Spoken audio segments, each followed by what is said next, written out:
এই প্রথমবার মজার একটি নাস্তা তৈরি করেছি, যা খেয়ে বাড়ির সবাই কিন্তু খুব প্রশংসা করেছে। তো আপনাদের সাথেও শেয়ার করছি। এখানে টমেটো নিয়েছি, টমেটোগুলোকে সিদ্ধ করে নিতে হবে। এরপর এগুলোকে ম্যাশ করে আমি শক্ত অংশটা ফেলে দিয়ে নরম অংশটা নিতে হবে।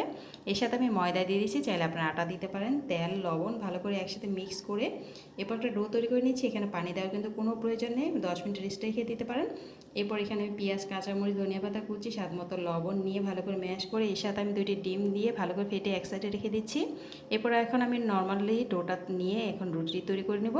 এরপর আমি এই পরোটাটা তৈরি করে নিচ্ছি। দেখলে বুঝতে পারছেন খুবই সহজ সিম্পলভাবে কিন্তু পরোটা যেভাবে তৈরি করি ঠিক সেভাবে তৈরি করে নেবেন। তৈরি করার পরে এরপরে যে ডিমের ব্যাটারটা তৈরি করে নিয়েছি তার উপরে দিয়ে এটাকে কিন্তু প্যানে তেল দিয়ে এটাকে ভেজে নিতে হবে। এটা কিন্তু বানানো সহজ এবং খেতেও খুব মজা। নর্মাল পরোটার চেয়ে এটা কিন্তু খেতে আর একটু বেশি টেস্ট হয়।